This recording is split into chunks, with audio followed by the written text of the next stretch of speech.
Okay, everyone, let's do this then. More discussion on where Celtic are at after another UEFA Champions League humbling, a mauling, whatever word you want to use. We've drafted in the big dogs for this one. John is on, like was meant to be the case. Stevie, you're on as well after missing out earlier this week. So, should be a tasty one after another grim match.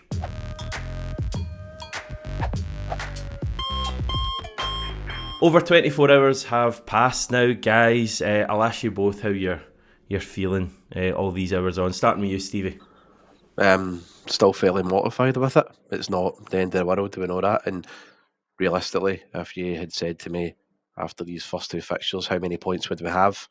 I would have always said 3 points anyway.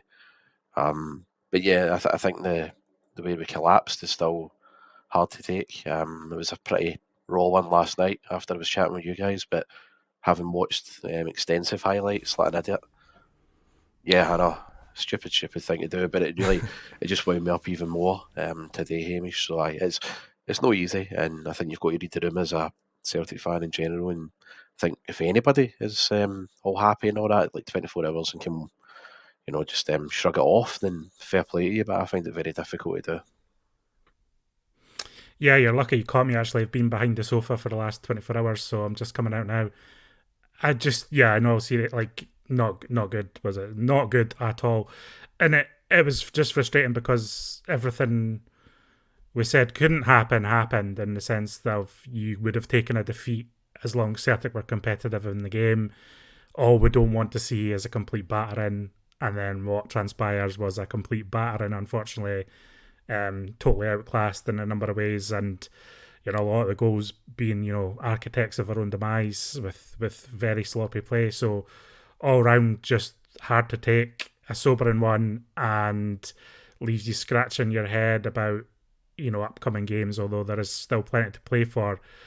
I mean, no fan wants to see another beating like that again, regardless of the circumstances or what happens in the match. So it needs the team need to sort it. The manager needs to sort it. I've not been as affected by this as I have been by the Mullins in the past, and I don't know if it's the fact that I'm used to this now. Maybe deep down, I kind of feel that this is coming when we play the top teams. Maybe it's just a coping mechanism. It's probably is partly a coping mechanism. Yeah, I really didn't enjoy watching the match. Obviously, it was pretty horrible. It's the biggest kind of thing for me was that, like, I don't know about you guys, I barely even watched the second half. Like, I had to watch it because I had to talk about it afterwards, but I sat on my phone for the second half and kind of, if the commentator got excited, which was mainly Dortmund scoring more goals, I would look at the telly. Like, that's just a grim place to be, isn't it? The match over at half time, and it's happened in all of these games. Atletico, Barcelona, the two against PSG. The thing that gets me is, like, we set out in these games to be aggressive in the press and to go after teams, but we don't actually lay a glove in any of these teams when we play them. And it's not as if we're, like, creating chances and then they're just going up the other end and punishing us for being too attacking. We're not even, like, creating stuff at the other end, so it's just such a passive performance. And what was the Atalanta score, guys? Remind me. 3-0 Atalanta, yeah, 3. Oh dear. 3-0 away to Shakhtar Donetsk. That gives me the fear as well going into match day 3, because I think they're as good as Dortmund. So, John, the question would be, does Brendan Rodgers have to change? Will he change? What does change mean? I find that the big debate that everyone's talking about, a little bit redundant, because I don't think Rodgers is going to change too much. I think Rodgers himself would say that you would want the players to be a lot closer to the Dortmund players, especially in transition. They were just playing around us a lot and too brushed off too easily. Positioning was a real problem for me. That was one of the biggest issues for me. Just being in the wrong place at the wrong time. Not really having, and Celtic generally do have a lot of awareness of players around them and the play around them, but at the elite level, it's just like you're thinking of like a Callum McGregor or a Paulo Bernardo. They were just getting swarmed, really, and didn't really seem to have that kind of, awareness and quick thinking or the combination with teammates to get out of trouble. There was, flashes of little nice bits of interplay, but generally the sustaining possession was a real problem, and yeah, that was the biggest issue for me. I understand the way people were, I mean, if Celtic had played at their best and had got beaten 7-1, then you'd be thinking more seriously about, you know, what needs to change drastically tactically. I would like the team to be a bit more solid in the opening period of a game and just not be so gung-ho in that opening period. Maybe just allow the opposition to have the ball a little bit, get into a defensive shape and just kind of, you know, maybe try and get through the first 10, 20 minutes in a match. That's probably the biggest change I would say, but I don't think we need a wholesale formation change or anything like that, because, and I don't know if it's worth talking about because I just know that Rodgers isn't going to do that, so that all starts to feel a little bit redundant for me. But if you're asking me whether I want the players to change the way they're battling elite opponents, then absolutely. If you're telling me I want the manager to be a little bit more pragmatic in the opening of games, then absolutely. But it's not a massive, I don't think we need to go 5 at the back or anything, because I just don't think that's going to happen. Because if we were a bit more solid in those opening minutes and not having 6 players chase their backline to try and win the ball back, and then if they just play it long and win the flick on or win the second ball, they're suddenly like 5 or 6 against 4, like was happening last night. Surely if you're not doing that and you're feeling your way into the game, Stevie, the players are generally going to have a bit more confidence, because surely getting ripped to pieces 4 times in the first 10 minutes, which again happened at Signal Iduna Park, is going to have you doubting your performance, doubting everything in that kind of match.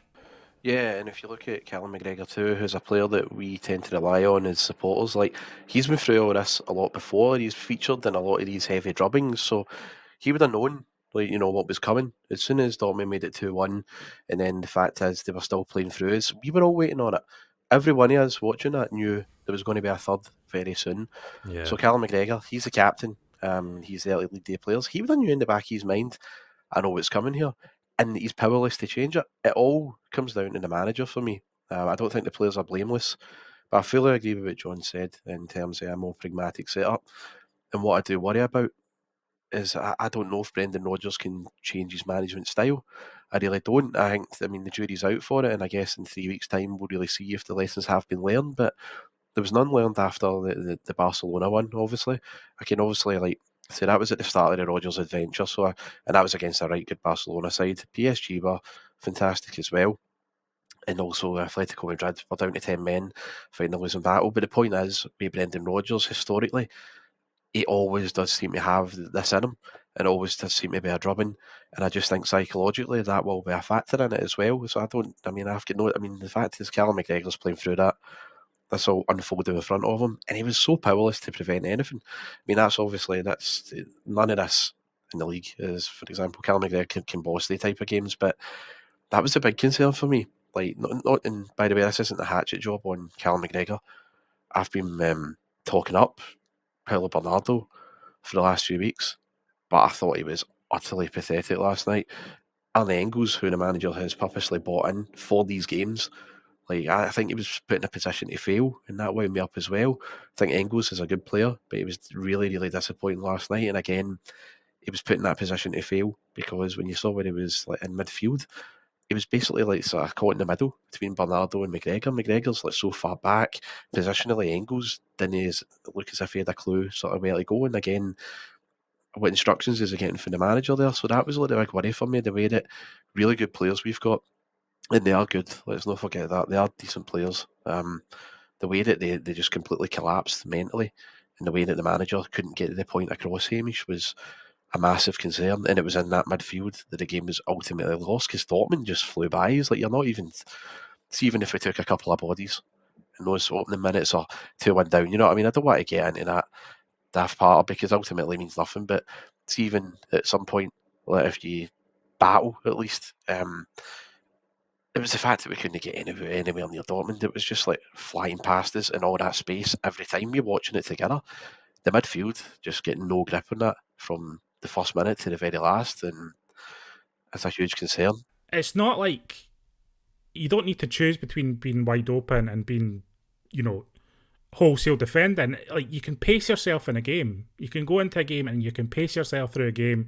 You can say, Like, we'll be a little bit more compact in the opening period. We'll test ourselves on the counter attack against them. You can be an exciting team without playing so open. Like, you don't need to be so open and so committed to being so fluid that Dortmund players are just flying past you, as Stevie says. Like, they were literally playing around us, and it was absurd at points, because there was at points where they're literally running through two lines of our players, and nobody's getting near the guy in the ball or the guy that's getting past this. So where are they? They're in no man's land, and I think that's a big worry. The players just looked a little bit lost at times, frankly. You know, if you're being brutal about it, that's what it looked like to me. Because the irony is that we're a really good counter-attacking team. Like, we have the players to play counter-attacking football. Oh, yeah, well, we can be. We've seen signs of that in matches so far this season and in recent years. So, you know, just be that bit more resolute. I just thought I'm interested about the whole, you know, Rodgers v players, who's to blame. My feeling is there's a bit of both, personally. I don't think the players did themselves justice at all. I don't think you'd look at one player as having a positive game yesterday. But equally, where they sent out to fail in many ways. I don't understand this desire to just go after teams of that quality. I feel like you don't really do that in Europe unless you're Pep Guardiola's Barcelona or whatever. I feel like the game plan in Europe is to just kind of allow the opposition to have the ball a little bit where it's not hurting you, and then have your triggers to press the game. I'll go through a few comments, guys. You can feel free to chip in here with anything. Cool Daddy, that's an interesting comment actually. Celtic need to get out of the Farmers League fast. This is urgent. European Super League, anyone?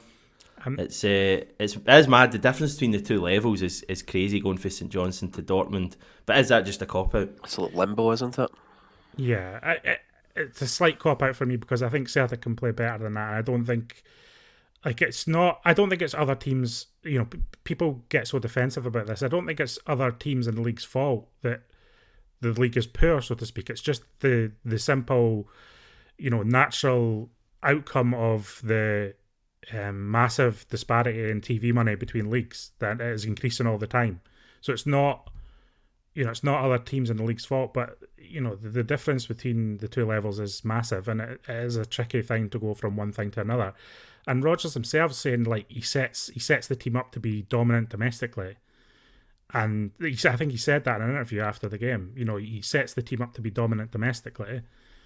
And so when you're trying to transfer that to Europe, that it's obviously going to be more difficult. And it's no surprise that, you know, other teams who do all right in Europe are set up more pragmatically to begin with, and are less free flowing and attacking and thrilling to watch domestically. And that there's an obvious link between those two things. So it's a bit of a cop out, I think, in the wake of getting beat 7-1 to blame it on others, because I think ultimately the players and the manager have to look at that and think we could have been closer to that. We can't be resigned and totally give ourselves over that a 7-1 defeat is inevitable, because it's never inevitable at any level. You know, it's never inevitable. So I don't really buy that, to be honest. Right, Mickey, Dem, we love Brendan, but going to learn a lesson, man. How many drubbings before we learn? Surely going into this next match against Atalanta, we're going to see differences in the way we play, because if we do set up and play like that and go after Atalanta, who are, you know, a man-for-man team, and that's something Rodgers mentioned after the game, we're going to be picked off. I mean, surely he realises by now that this game plan doesn't work, and we're going to see some sort of modification, Stevie. Yeah, see, for the Atalanta game, the first thing when you watch them, like how the way they've got like Bellanova and Zappacosta, they rely on width. They not only do they like sort of when they've got the ball, they just attack down the wings, right? But see, you without the ball, they make everything really compact. So like you've got the wingers basically inverting, playing alongside their two centre midfielders to the point where they just flood that midfield and they make it really difficult. They did it for against Arsenal. I mean, when Arsenal played against Atalanta, I mean, Arsenal have been flying down in the Premier, and then you saw them against Atalanta. They actually adapted their game plan. You know what I mean? They didn't go all out gung-ho. They actually sat back and let Atalanta come onto them, and in the end, they got the draw down to a sitter, you could say, from the striker and the penalty save, wasn't it? But I know. Yeah, just to back you up, Steve, I think that word is key. What you just said, though, is like adaptability. It's like it's not really about setting up pragmatic or attacking. It's about being adaptable to the conditions in the game and the opponent you're playing, and changing, what you do in matches to suit the opponent. And I just feel like Celtic don't have that adaptability at all, from the manager to the players. And when you're jumping up to an elite level, that's exactly what you need to have. So that's a worry when you're looking at Atalanta for me. Yeah, a really, really difficult opponent. And as I say, I'll be going into it nowhere near as confident as what I was with the Dortmund game. Celtic have got it all to prove now. The manager has too. There's a bit of pressure on him and the players because of his performance tactically last night. So I think, he's going to definitely have his work cut out for that one against Atalanta. But if he sets up the same way and has that three in midfield against the fact that they can sometimes pack it 5 there, he's on a hiding to nothing again. He's got to switch it up, or he's got to make personnel changes. I don't know if we've got the personnel. Your favourite man? Well, I don't know. Favourite man in fairness, I thought Hatate, when he came on last night, was actually brave in the ball. You know what I mean? He was actually brave and he took a risk, and that's what we needed last night. So I'll say well done to Hatate for that. Are you going to apologise, Stevie? No, never. I never apologise. Don't worry about that. But honestly, so when it comes to the Atalanta game, he can't go with the three in midfield. He just can't. And if he is, Maeda and Kuhn will then have to have a responsibility to sort of help out those three in midfield. They can't be sort of hanging up front, waiting in the counter. They've got to work really hard alongside those three if he's going to be refusing to switch it, because it's going to be such a battle in there. And I'm hoping Brendan doesn't actually, hoping he does actually watch this channel, and then he's got an idea of what to do. And you'll laugh away, but I'm offering more suggestions than what he has in the last few years. Yeah. Right, okay, I want to go through a few more comments and then just move on forever, guys. The Flying Haggis, interesting comment. Rodgers is bang on the money with his pre- and post-match comments. He mentioned before the match about mentality being as important as technical ability. The players bottled it again under pressure, and that seems to happen whoever the manager is. Every individual mistake punished, yet if Celtic go there and have 47% possession, score a goal, create 2 or 3 others, but lose 3-1, we're all relatively content with that. Take out the individual errors, and that would have been the outcome. A Dortmund fan got in touch, Dennis Ska. As a Dortmund fan, I didn't expect such a result. I thought Celtic would be much stronger, but there are just days like that. BVB did everything right. Celtic simply made too many mistakes. To be honest, it could have gone even higher. About the penalties, well, you don't necessarily have to give them, but your penalty against Slovan, just a little. I wish you all the best. Beat Leipzig and come back to Dortmund anytime. Final comment, R. Jacko. To put it simply, for the past 20 years, we've been nothing but flat track bullies. Every season without fail, we bum ourselves up after hammering some Diddy in Scotland, only for every single player in the team to embarrass themselves against the big dogs. We are no longer a serious club or a force to be feared in Europe. That's the sad reality. It'll never change again. Well, okay. I mean, nobody in their right mind would go on YouTube after beating St Johnstone 6-0 and be excited about Celtic. It certainly wasn't me. Play the clip. I'm joking. I'm not. I wouldn't do you like that. Context, guys. Context. Big picture. Do you want the big picture? Because what do you do with it like this? You stare into the abyss. You look down into the black hole, or you look at the big picture and you just regroup a little bit, take a big deep breath, and go, like, the Champions League still on for Celtic. Like, for me, the group stage is still on. The top 24 is still on. So let's not mope around too long. Let's have our 24, 48 hours of being down in the dumps and then just try and forget about it, as you say, because you look at it, and I've said this before, you go into that game against Young Boys in January, Young Boys at home. If you've got 6 points on the board, you've got the chance to beat Young Boys at home to go through to the top 24 playoffs. You take that all day. That's the team's job now. They've got to find 3 points in the next 4 matches before Young Boys come to Glasgow. If they get that 3 points somehow, then we're in really good shape to get into the knockouts for the first time in over a decade. And, hopefully the night in Dortmund is a bit of a faded memory by that point. I think picking up 3 points over the next 4 games is achievable, very, very achievable. That's not to say it'll be easy. The the Belgians won away to Sturm Graz tonight as well. So other teams that were playing are picking up results and are playing well and doing what they need to do. Celtic need to show that they can do it. And we've said it millions of times, but Celtic playing at home in Europe is a completely different dynamic to playing away in Europe. And I just think there's still reason for hope that we can pick up that 3 points and then hopefully finish the job against Young Boys and not have to worry about going away to Aston Villa, who just beat Bayern Munich at home. Yeah, Villa may well be top 8 at that stage the way they're going. I think that's probably part of why I'm not feeling horrendous, because we have banked those 3 points. And we have got pretty forgiving fixtures coming up at Champions League standards. Still very tough teams we're playing, but Young Boys, for example, at Celtic Park, they're bottom at the moment, 0-8 goal difference, 2 defeats obviously.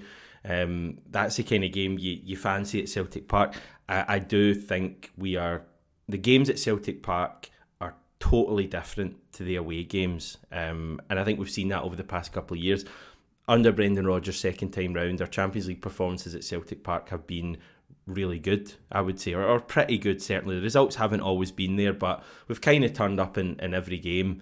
So I feel good about these games. I even feel good about the Leipzig game. I know Stevie's going to disagree with that, because you have Leipzig hyped as the greatest team of all time, and it's fair enough. Listen, they might well beat us, but I wouldn't write Celtic off in any home game. The away games, I think we'll struggle in all of them, possibly even Zagreb, because I just think away from home, I'm not convinced we have what it takes at the moment. Stevie? Yeah, I would say Leipzig, well, they're above Dortmund in the Bundesliga as well for a start, but I just think they are a even slicker side than Dortmund. And I know they get beat 3-2 off Juventus tonight as well, which is frustrating because their next 2 games now, they'll be looking for 6 points. They'll be going all out for it, and that will be one where they'll be desperate for. And of course, we're their 4th game as well. So yeah. So they've lost their opening 2. Yeah, they lost their opening 2. They lost to Atletico Madrid and Juventus. 2 really difficult teams. Oh, yeah. Their next game, Liverpool, could be going in with 0 points. Exactly, and then against us. So then it's a must-win game at Celtic Park against us, and the stakes are even higher. So, I mean, I guess we always knew when we were getting into these games and these fixtures that no matter what form Leipzig were in, where they were in the Bundesliga table, always going to be a very, very difficult game anyway, Hamish. But I agree with your point that, look, and as John said with the big picture, like, no matter what, we always envisioned in the opening 2 games we were going to have 3 points, or that was like the best case scenario, wasn't it? I think beating Bratislava was expected, but it was still massive for us, and it's something to build on. So against Leipzig at home, I do expect like a completely different Celtic for what you're going to be seeing against, no doubt, Atalanta and Dortmund. But regardless, going into that Leipzig game, it's still key that even again against Atalanta, Hamish, if we do falter a defeat, can't be a collapse, can't be a humiliation, because the team's confidence, and not just the team, the fans as well. The fans will be wanting to go into that Leipzig game really up for it, with something they play for.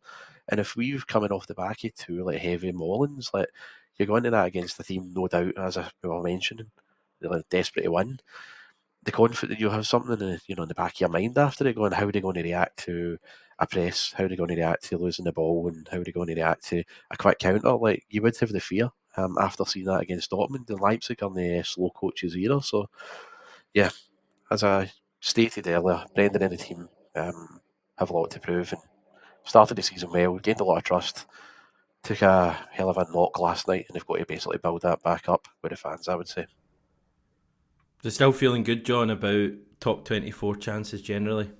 Yeah, I think so. I mean, I'm not saying we're definitely going to make it. I think the team need to play really well to get there. It's not a gimme. We're not going to turn up and beat these teams easily. There's just no way.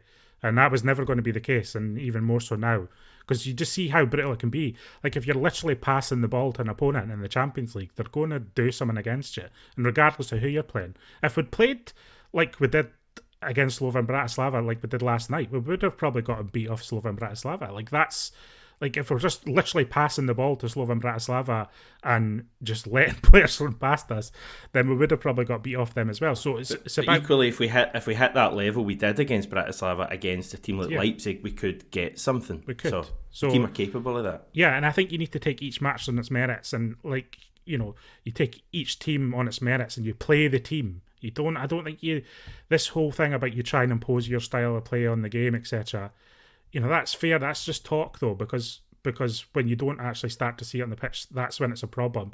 Rodgers has been saying for about 2 months that they've been working on being more resilient. They've been working on soaking up pressure and then looking to build into the match and then hit a team with slick attacking play. And that's just not what we saw against Dortmund. So we need to see that resilience. You need to play the opponent. You need to set up to play a specific opponent, and hopefully we'll at least start to see that now. You just want Celtic to be competitive. Again, nobody's saying we've got the right to go to Atalanta and beat them. Nobody's saying we've got the right to hammer Leipzig at home.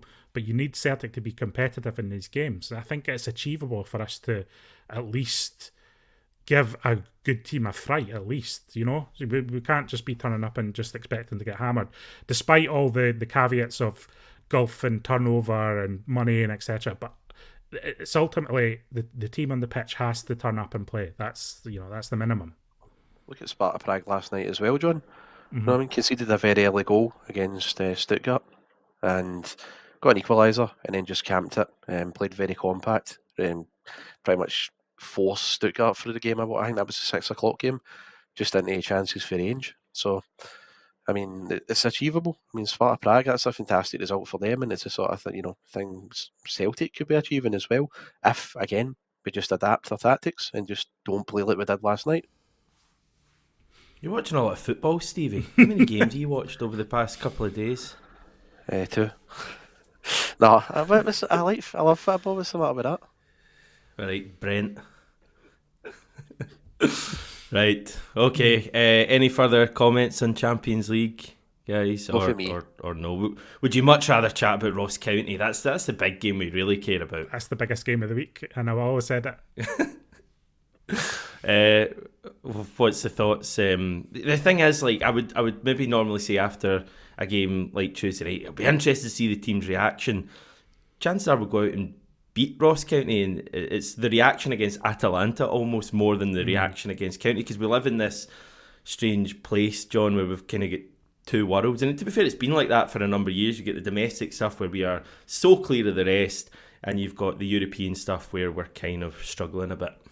Yeah, we've got to win though. You can't go into an international break off the back of a hammering and then drop points to Ross County. So in some ways, it is a big game that you've got to win, and it's a fair jaunt up to Ross County. It's not a gimme. It's never a gimme. That's the thing.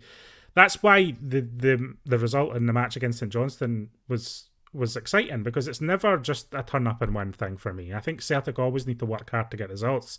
Teams are always looking to be physical and aggressive and get a result off you in a TV game, and I don't think Ross County are going to be any different to that. They'll be absolutely relishing, taking on Celtic and off the back of that. So we need to turn up there and win.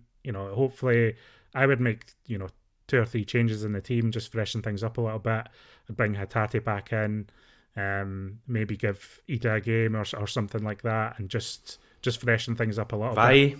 Yes, Valle for me. Yeah, Valle for me. I just to see what you can do more. Then I'm not saying sack Greg Taylor, but I thought Valle did pretty good coming on last night. So maybe just to freshen things up, keep everyone on their toes going into an international break, and then pick the team against Atalanta, specific players for specific jobs to counter what they have to offer. Hamish, I have got some very encouraging news, because actually it's not from me. Rizzo found this out earlier. See, after every one of our historical drubbings under Brendan, after that we've always been unbeaten. So there's a good omen for us. There we go. Fabulous. Yeah, I'm feeling good about it. Yeah, we just need to keep winning and move forward into an international break, and then worry about 2 more big Champions League games in the next block. Anything else, guys? Don't think so. Nah. Deep breaths. It's honestly not easy coming on talking about Celtic. I would have, if it was me, I probably would have just tried to forget about this game until the weekend, and then flat track bullied the victory over Ross County as in Celtic are good again. But it's like coming on and talking about a 7-1 defeat. Thank goodness he didn't make us go through all the goals. That's all I'll say. Yeah, I know. I guess the only point I would make just before we go is you're talking about changes there, but surely we've got to see more of Luke McCowan as well on Sunday as well for a sustained period in the game, I'd say. Yeah. Yeah, it feels like a game for Luke McCowan. So interesting. Okay, guys, thank you very much for chatting to me, staying up and chatting. Thank you to all of you for watching this. A reminder that you can get all our videos now as audio only podcasts. Just search Celtic AM on your favourite podcast app. I'll be back tomorrow to preview that huge game against County. Speak to a County fan as well, so chat to you then.